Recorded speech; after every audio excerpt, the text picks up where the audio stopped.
down.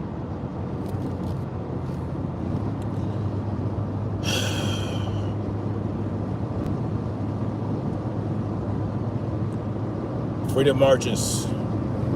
How you doing this morning, this afternoon, this evening, wherever you're at in the world? Tyrus Bain in the building, in the truck. What's good, y'all? Give y'all a minute to get up in this piece. Just want to rant and rave a little bit, you know what I'm saying? While I take this 4.5 hour drive to Georgia.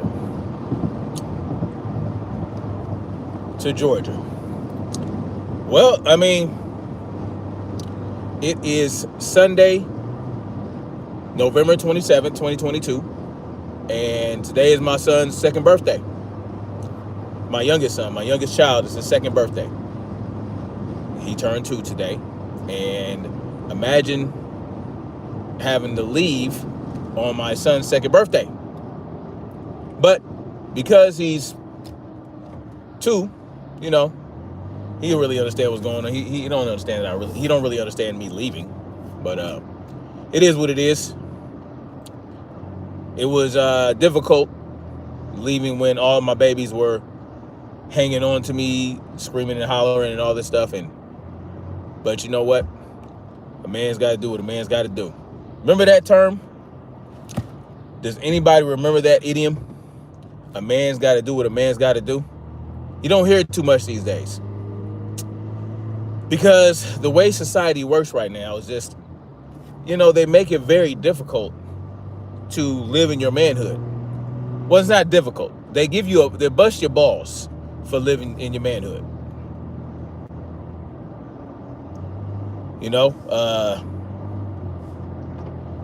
they just they don't want manhood in society anymore. They want soft ass, emasculated, soy boys, for lack of a better term. I like soy boy. I like that term, and it is very apt. You understand what I'm saying? Why? Because what does soy do? It mimics estrogen in your body and makes you effeminate. Well, it doesn't make you effeminate. It's not like you don't eat a soybean a day and become effeminate tomorrow, right? It happens over time. The phytoestrogens in that shit, it's not really good for you. That's why they call it soy boy. Soy boy. Anyway, how y'all doing? Yeah, I'm back on the road. I got this 4-hour drive to Dalton, Georgia, which is like a mountain community in northern Georgia. It's by Chattanooga, Tennessee. And yeah, I don't like it. I don't like having to leave my family and drive 4.5 hours away from them for work. But I got big plans next year. And I plan on, hopefully, by the end of next year, not having to work for anybody except for myself. Me and a few people, we have some plans in the works to become more financially independent. I'm going to be doing a number of things to earn money, and it's one of those things is not going to work, right? Because look how much time I'm spending driving to a town to go work in, right? Simply because it's paying me $30,000 to $50,000 more a year than working local would here in South Carolina. You know what I'm saying? And so we talked about it, me and my family. We said we're gonna make the sacrifice for a few months. I'm gonna go work. I'm gonna go travel for work for some months, stack up some money, and then we're gonna do what we've been wanting to do. And yeah. I thought I was going to have to go to Augusta, Georgia, which is it's only an hour from the house. So that wouldn't have been a big deal, right? it wouldn't have been a big deal. I would have got a place down there, you know what I'm saying, and I would go home every weekend. I would be able to go home every weekend, and my family, they could come down anytime they wanted. But it's all good, you know what I mean? They ended up sending me to Dalton, Georgia, because the job site there, it needs to be done. It's a fast-paced job, and they feel like, you know, I'm one of the best people to handle it, I guess. I don't know. So yeah, that's what they said. Be down there for. They need good guys down there to make sure this shit is done right and done in a expedient manner and still be done correctly. So that's the challenge. It's a 6-month job, and we're gonna do what we got to do. But hopefully after that, I'm hoping after that job, which is supposed to be done in July, at the end of July, the job's supposed to be done. So hopefully by then, I'll be ready to leave it alone. You know what I'm saying? And, you know, by way of the universe, you know, hopefully I'll never have to go to work for somebody ever again. I'm simply done with that. Like, this shit is for the birds. But again, a man does what a man has to do to take care of his family. And that's what I'm doing. You know, man does what a man has to do. I have to ensure that we have the resources we need. You know, the best resources, the most resources possible, while not, you know, it's not back-breaking work that I'm doing, right? I'm a supervisor. I'm what is known as non-productive supervision. So I don't have to put my tools on anymore, right? I don't have to put my tools on anymore. I don't have to do any installations anymore. I'm basically in charge of a number of guys that are supposed to get shit installed. I'm supposed to make sure it's done right, and done properly, and done in an efficient manner. But it's just the distance, right, from my family. That's the biggest thing for me. And it's the hours that, like, even when I was working local, right? Oh, I got to go to work for 10 hours. I got to be there at a certain time. I got to leave at a certain time. You know what I'm saying? And that's annoying. You know what I'm saying? That's fucking annoying. Like 10 hours out of my day for somebody else to make them a bunch of money. Yeah, I'm getting paid, but imagine what I can do with that time, with the abilities and the talents that I have, and the vision that I have, and the work ethic that I have. Imagine I apply that work ethic to my own business, to my own self. That's the thing. You see, you know, I'm not a man because I enjoy the work that I'm doing. I'm a real man because I do it regardless, right? I do it regardless until I get in a position that I don't have to. And once that happens, it's a wrap. You see, most people, you know, they don't want to do work. They don't want to work until they put themselves in a position where they don't have to work anymore. And, you know, they struggle simply because they feel like, no, I have to work on my business right now. And you spend your time working on your business, but you're not bringing any money in, right? Well, you're bringing money in, you know, through things like unemployment or this, that, and the third. You know, they get around it. They find ways to get money, or they might Uber you know, a few days a week or something like that. But, you know, the key is to get as much work done as possible in as little as time as possible, so that you can work on your own shit, right? Let your work fund your business. Let your job fund your business, and let your business fund your freedom, right? That's how it works. That's how it works. Unless you're an overnight sensation with whatever you want to do, that's typically how it works. You know, some people are born with wealth. Some people get lucky, they invent something and they get a patent, or they're actors, or they're doing something, they're entertainers, or they're a writer and their shit blows up, their shit goes viral, shit like that. But that's maybe 10% of the population, right? The rest of us, we have to build our own wealth. We have to build wealth slowly but surely through our job, through working. You know what I mean? And then once you do that, you can fund your business and get that going and get it off the ground, and make sure you have a nest egg and a cushion, and a skill set to fall back on just in case.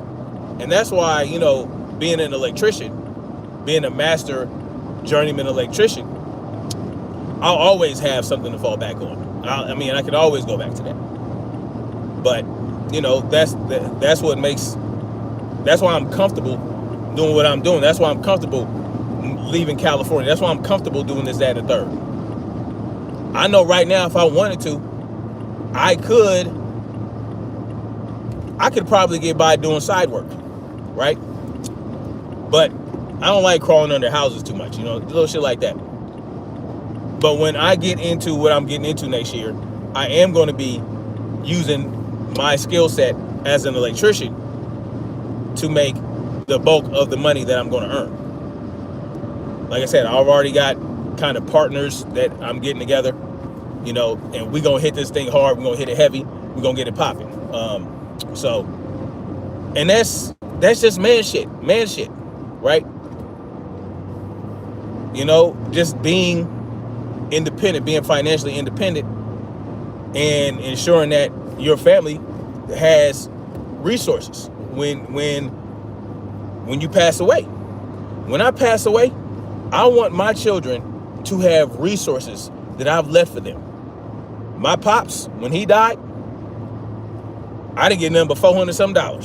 You see what I'm saying? He had no assets. He had a beat up vehicle that my brother took. You know what I'm saying? But where the assets, like, he didn't build any assets, no resources for his children. But then again, he was a sperm donor, not much of a father. And then there's my mother. My mother, she only realized her mortality 5 or 6 years ago, and then started working on leaving resources and assets for her children. And much kudos to her for getting it popping. She got it popping a little bit late, but she got it popping. And then there's my wife's mother, and she's doing things.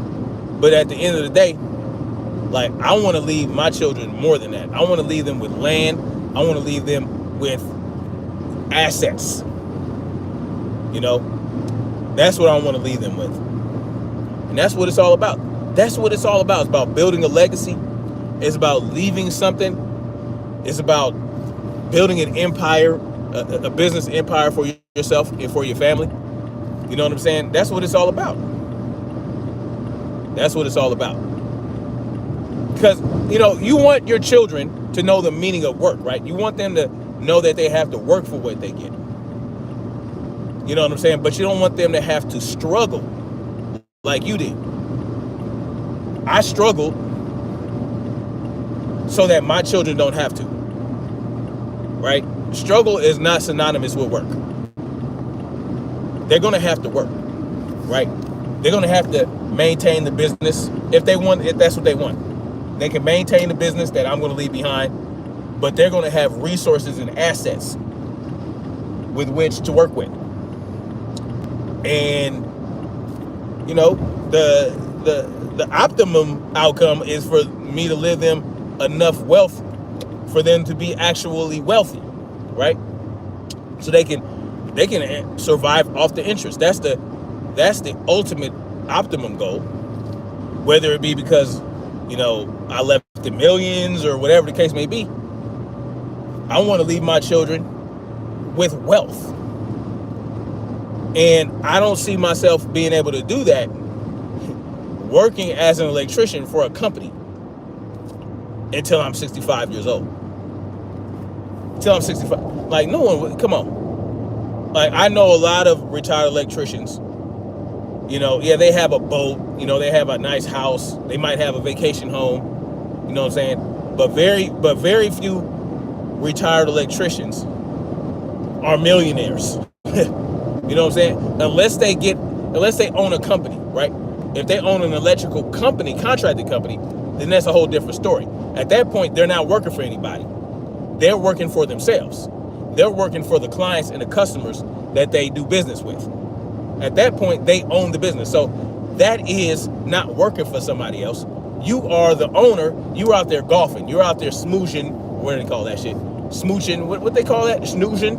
When you're out there trying to get clients and you're taking them out to dinner and this, that, and the third, and you're bidding on shit, all that. You know, but you're doing it at nice restaurants. You're taking them out golfing. You could maybe take them out on a sailboat trying to win the client over, whatever. That's the extent of the work that you're going to be doing. And of course, you know, at that point, you're going to have to worry about liability, lawsuits, this, that, and the third. It gets more real. So I don't have the illusion that once I own my own business, well, then it's going to be stress-free. No. Me owning my business, I understand that I'm probably going to have more stress. Because as it stands right now, when I leave work, I ain't worried about shit. Except for maybe, okay, if I install something, you know what I'm saying, and they're turning the power on when I'm not there, I might be concerned, well, did I tighten this wire nut tight enough? Did I land the ground on a neutral? Did I land a neutral on a hot wire? Little shit like that. But that's not something that I'm going to lose my hair over. But when you own and operate a business, I would say it's even more work. It could probably cause more stress. So that's what I'm looking forward to next year. And of course, I'm going to do the fitness channel, right? I'm going to do the fitness training. I'm going to do all that. But now I actually have the wiggle room financially to do the things that I wanted to do. Unlike when I was in California and prices were getting out of control, all this, that, and the third, I couldn't buy a house because it was just, I didn't really want to buy a house. I didn't want to spend $700,000 for a 2 or 3 bedroom. You know what I'm saying? That was barely big enough for my family to stand in. No. So coming here to South Carolina, where I was able to buy a nice big house, almost 3,000 square feet, you know what I'm saying, for what 400K? You know what I'm saying? With a third of an acre of land. Like, these are the type of things, yeah. And I want bigger. I want more land. I want at least 10 acres of land. At least. You know what I'm saying? So I still have goals that I have to reach. And the best way for me to do that, man, is I have to accelerate my financial growth. Now, I'm not a financial advisor. I'm still learning a lot of shit. But how do you accelerate your financial growth? Well, if you're only making so much an hour and you're only working 8 hours a day, and that's all you can make in those 8 hours, then there's only so much wealth you can gain. But if you work 2 or 3 days, and let's say you're renovating a house, you're trying to flip a house, you thought it would take 3 weeks, but it ended up taking 2 weeks because it wasn't that big of a job. If you could turn a house around in 2 months, there's no telling how much money you can make. You can make $20,000, you can make $30,000, you can make $100,000, you can make $200,000, depending on the marketplace. You know what I'm saying? And we're talking about in a matter of months. And if you're doing the contracting yourself, if you're not hiring outside contractors, you're going to save a lot of money. You see what I'm saying? These are things that will accelerate wealth much more than what I'm doing as a 9-to-5 electrician. No, I'm tired of that. Fuck that. You know? And if my fitness shit gets off the ground, imagine that. Like, there's no telling with that either. You know? Because I'm into fitness. I'm into the idea of flipping houses. That's something that I'm excited and passionate about. because I'm a builder at the end of the day. I know how it works. I know the process. I know the phases that you have to go through. I'm a builder at the end of the day. I'm passionate about fitness, and I love to write. These are things that I need to work on. You know what I'm saying? And while, yes, I do get to work as an electrician, I like being an electrician. I enjoy electrical work. But what if I want to go and make $2,000 or $3,000 in 3 days and working 4 or 5 hours a day, or 2 or 3 hours a day, however long it takes me to change a surface, right? Upgrade a panel or something like that. You know what I'm saying? Like I did some work on a woman's house, a friend of mine. She had her whole downstairs renovated. She had a split unit, she had a duplex, and her unit downstairs was gutted and all other shit. I did. Now all the wire was pulled and all that shit. All I had to do was install devices and install the panel and all that. And I made $2,000. It took me how long did it take me? It took me like 4 days. It took me 4 days to make $2,000. And like I worked maybe 2 or 3 hours a day. I went in when I felt like it. I left when I felt like it.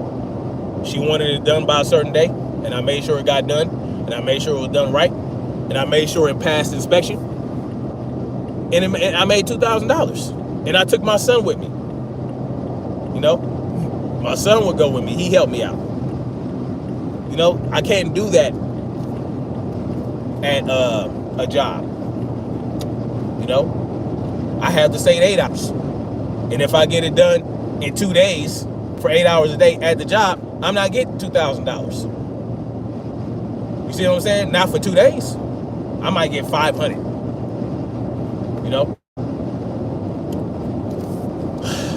But yeah, I'm just, Cause I tell y'all, the way shit's going right now, the way the world is going, and with all this bullshit, it's just so much bullshit. It's hard to keep up. Nonsense after nonsense. You got the Walmart situation. You got this situation. You got the elections. You got the aftermath of the elections.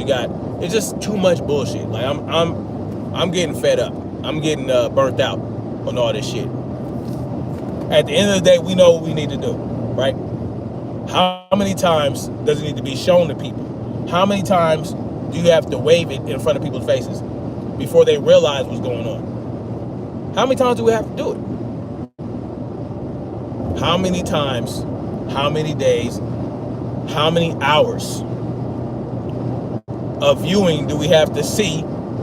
How many different people have to come out and tell you what's going on?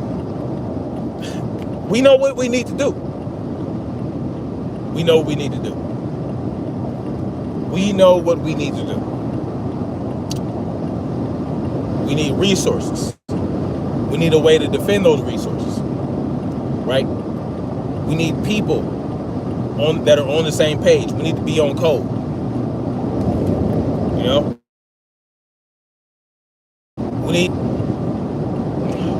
know what we need to do.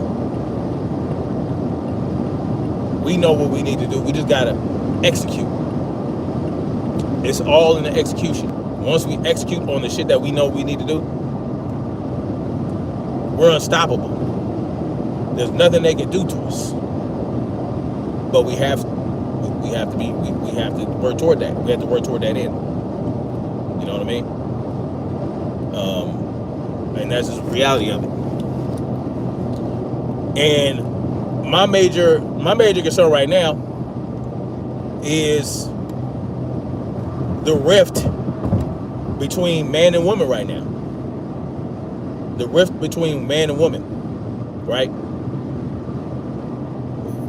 In the decline in people having children.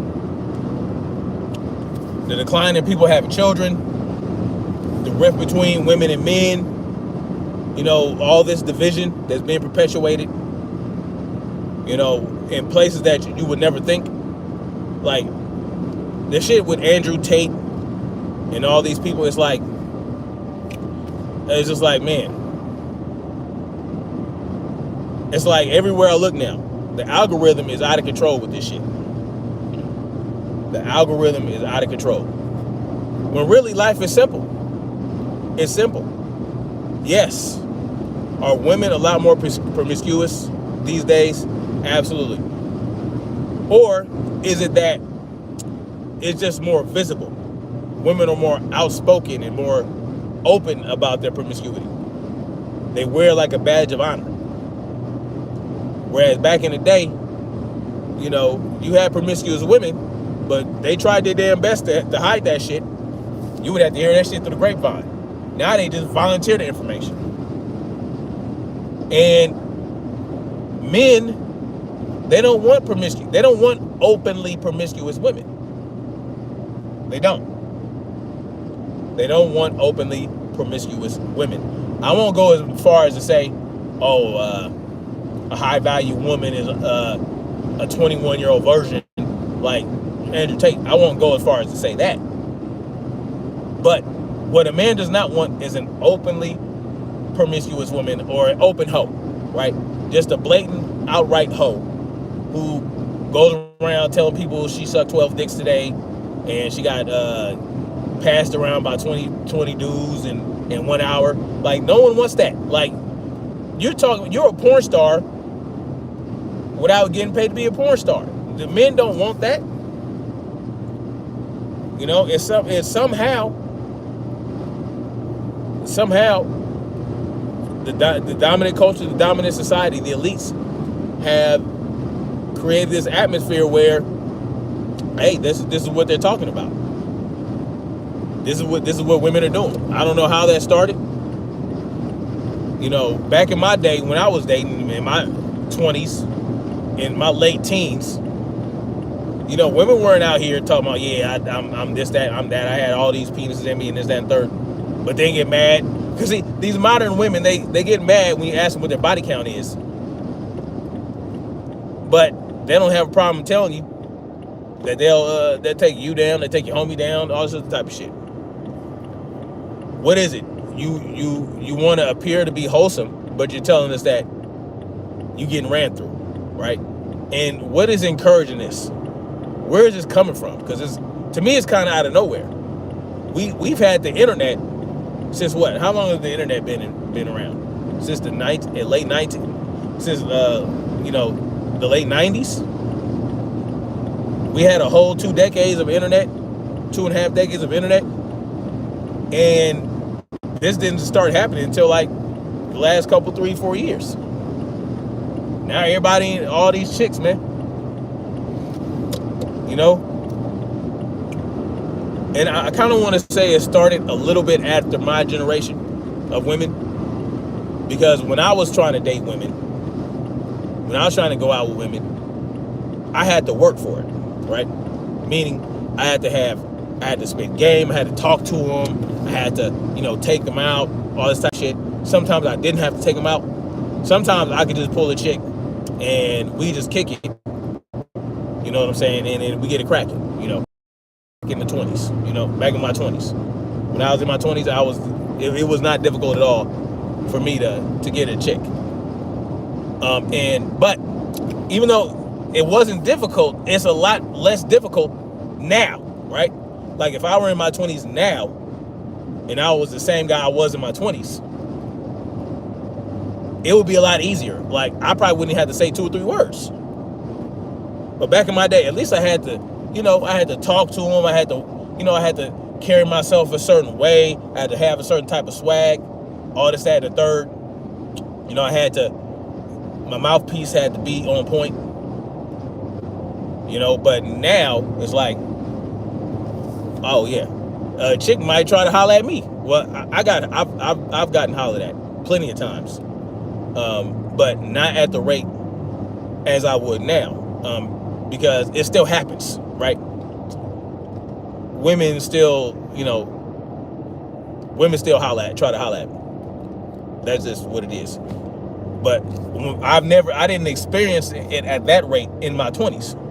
Now, granted, I'm not out there like I was in my 20s, but when I do get around women, they don't have any problem letting me know that they with the business.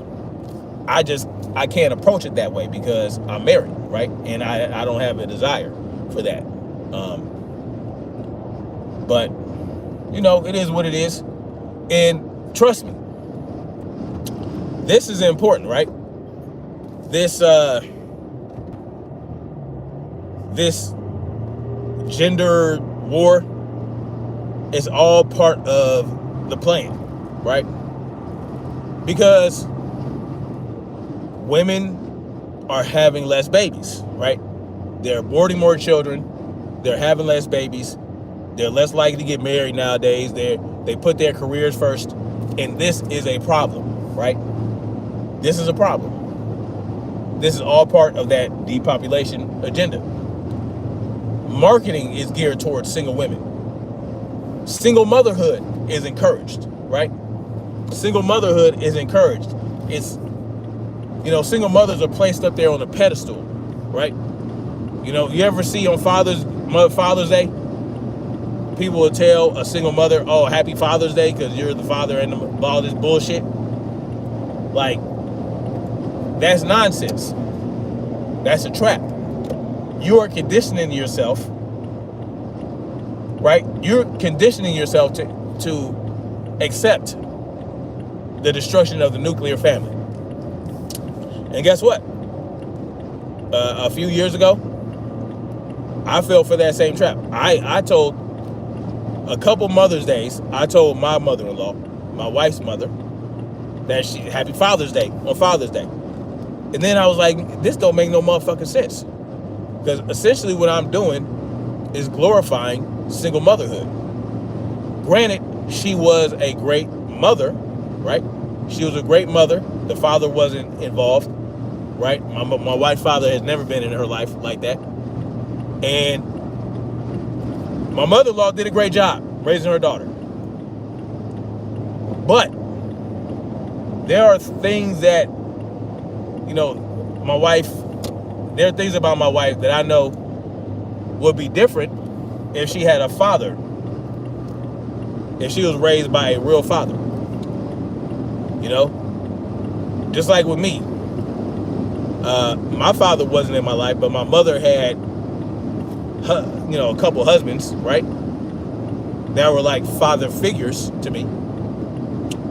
So my mother's never really been single, but I know that if my real father were in my life, it would be a little different. I would be a little bit of a different person. I don't know if I'd be a better person, but I'd like to think that I was molded and shaped by my childhood,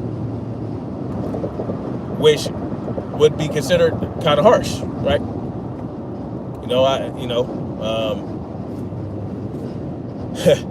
My mom and my stepdad, they weren't necessarily the most gentle people, but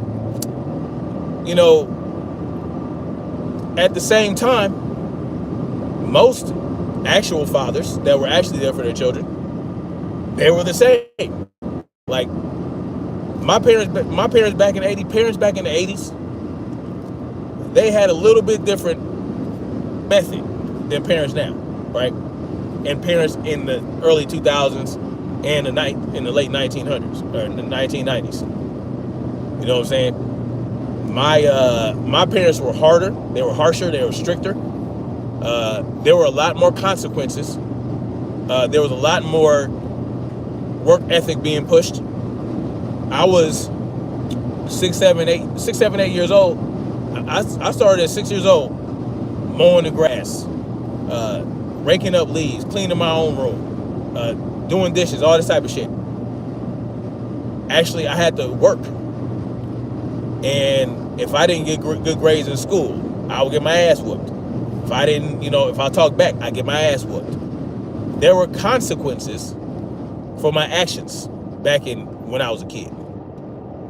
I get my ass whiz ass zooped, as Martin Lawrence would say. I get my ass whooped. If I didn't do the right thing, I get my ass whooped. If I talk back, get my ass whooped. If I stole, get my ass whooped. If I got bad grades, get my ass whooped. If I ditched school, get my ass whooped. You know, I would lose privileges. No TV during the week. And at some point, it wasn't even a punishment anymore. It was just part of the routine being raised in my household. We could not watch TV Monday through Friday. Only thing we could do is homework, read a book, and play outside. That's it. We play outside, read a book, do homework. We couldn't play on the Nintendo. We couldn't play on the Sega. We couldn't watch no cartoons, none of that. Hell, we couldn't even check the fucking weather. Because taking away that shit for a day or two because we did something wrong was not working, because all we would do, we get back on that shit and we do the thing that we weren't supposed to do again. And then be put right back on punishment. So at some point it just became, that was part of the culture of my household.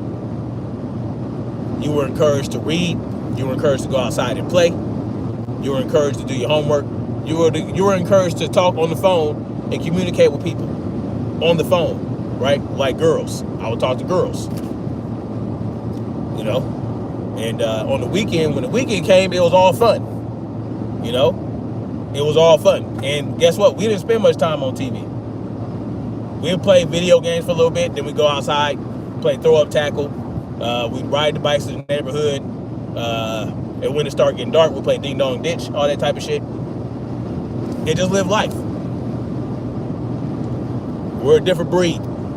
You know, we get cut, and you know, if we wasn't dying, my parents would be like, man, go wash that shit off, put a Band-Aid on. You know, breaking legs and shit like that, no big deal. It was just part of growing up as children in the 80s. The 80s, man, that was the best. That was my favorite decade, man. The 80s and the 90s, I love those decades. You know, it was a lot simpler. But that shit is going the way of the dodo bird. It's going the way of the dodo bird, and I had to take a step back, because my children was not raised nearly as harshly as I was. And, you know,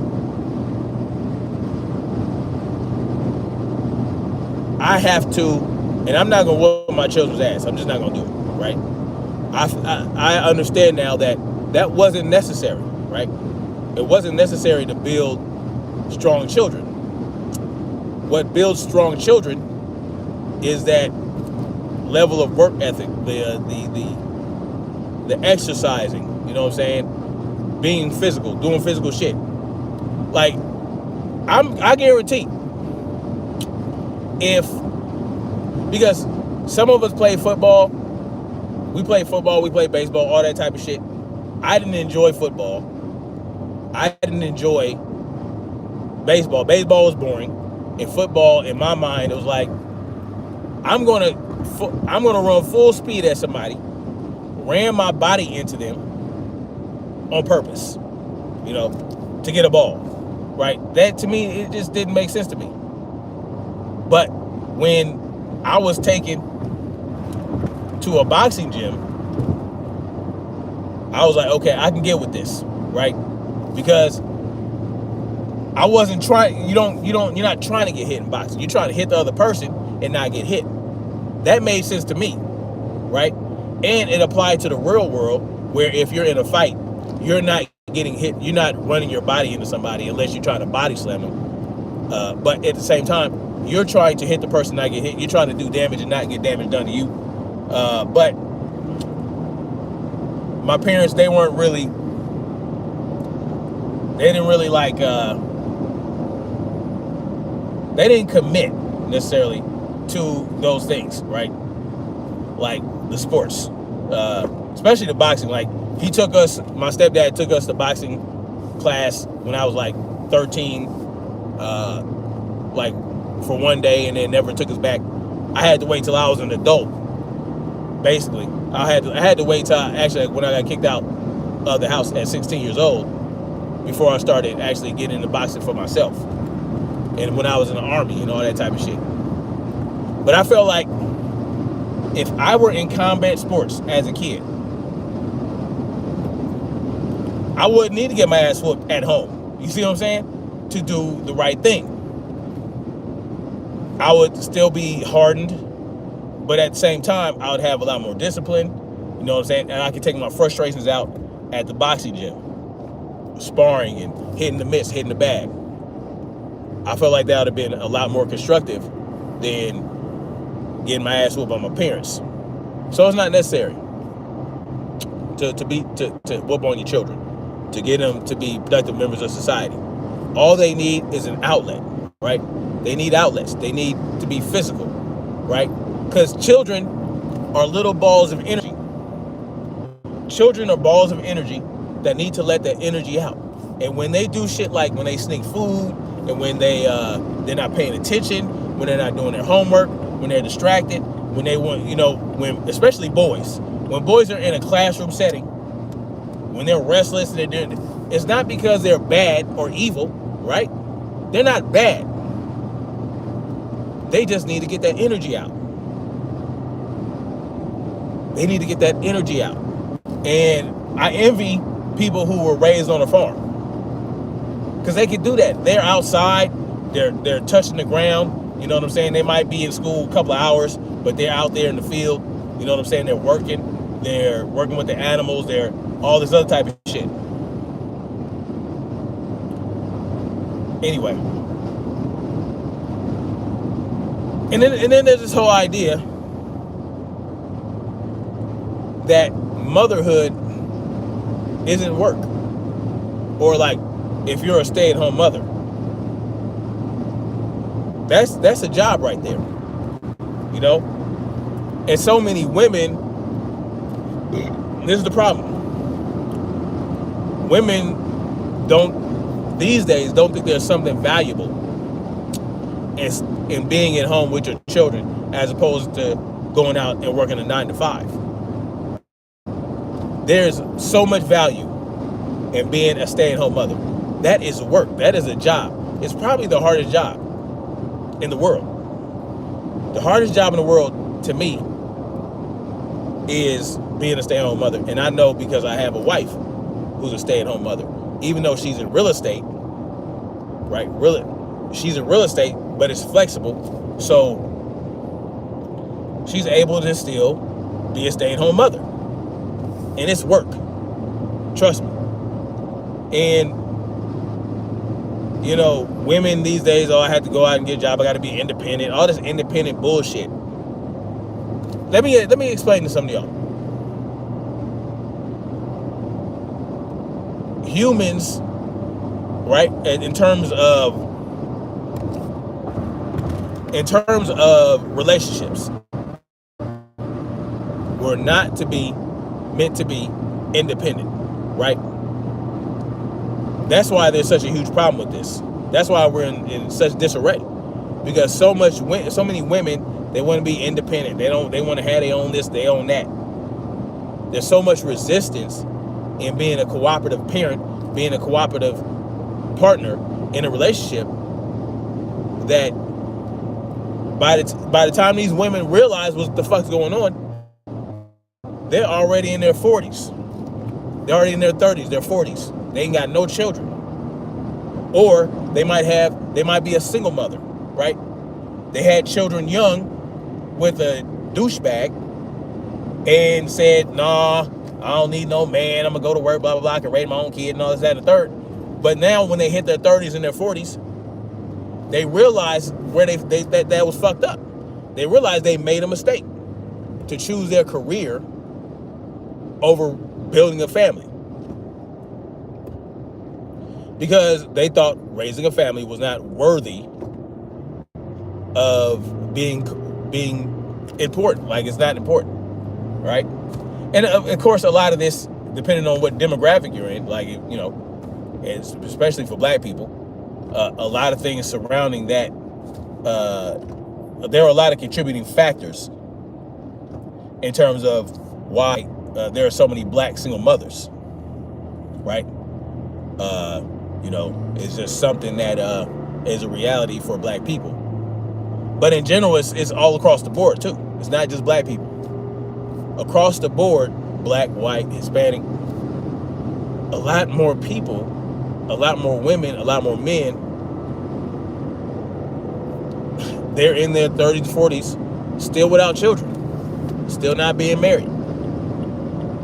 Like, it's like they think being married and having children with a man and allowing that man to be a provider and a protector, they act like it's some type of curse or some type of bad thing. Like, oh, I can't be caught dead with no husband and no children, being barefoot and pregnant in the kitchen. When there's nothing more sexy than a barefoot pregnant woman in the kitchen making some food. And you just got back from work. You just got back from being a provider. And she's making sure that you're at peace when you come home. There's so much value with that. And making sure your children are fed, making sure your children are educated, make sure your children are taken care of, are healthy. Making sure there's so much value in that. Why do you think you have to pay $2,000-$3,000 a month for a daycare center to do all that? It's not cheap, right? You ever tried to drop your children off at daycare? Shit ain't cheap. Shit is not cheap. I've never had to take my children to a daycare center. Never. I save $500, $600, $300, $800 a month alone, not having to drop my children off at a daycare center. You know what I'm saying? There's a reason daycares, that's why they charge so much money. Because children, they're living, breathing human beings that need certain things. They need things every minute of every day, right? They need to be stimulated. They need to, you know what I mean? They need to be fed. Their brains are developing, so they need that mental stimulation. All this shit is work. And that's something a stay-at-home mother has to provide if she's not taking her children to daycare. And my wife has done it and is doing it with 6 little nuggets. 6 babies. Damn. Fucking traffic. Yeah, my wife is doing it with 6 babies, 6 children. And there's nothing she'd rather do than that. Like, it's so rewarding for her. And now she's able to throw in her real estate shit. You know? So she has 2 jobs. She got 2 jobs. You know, she's getting her real estate game off the ground, you know? And she's making shit happen. So, yeah. Motherhood is work. Stay-at-home motherhood is work. Understand that. Fatherhood is work too, no doubt. Right? That's also a job for a father. But it's a different job. It has different requirements, it has a different scope. You know what I mean? And that's just what it is. That's the reality of it. It's a different, it's work, but it's a different type of job. It's not as demanding on fathers. It's really not. Fatherhood is not as demanding a job as motherhood. It's a whole different ball game with motherhood, man. You'll never understand it unless you're a mother. I don't even understand it to the fullest extent. But I do understand it when I see how my children behave because of my wife or around my wife. They're a reflection of my wife. They're a reflection of me as well. But they're a great reflection of my wife. Because that's who they spend the most time with. That's just reality. Look at me, I'm going fucking away for 3 weeks. I won't see my children and my wife again for 3 weeks from now. Well, maybe. Man, I might go home next weekend, just for the hell of it. you know. But you know, it's different. But anyway, I think I'm gonna get off this live stream, y'all. I might come back later to talk about some current events and little shit like that. But I wanted to, you know, let y'all know that I'm getting tired of this traveling shit. and I just started. So make sure y'all hit that like button on the way out. Thank you for stopping by and listening to me just talk and shit, and yeah, let y'all know what I got going on. Let y'all know what I got planned for next year. Stay tuned, especially for next year, because I am going to be starting this fitness channel. And I also plan on getting certification for nutrition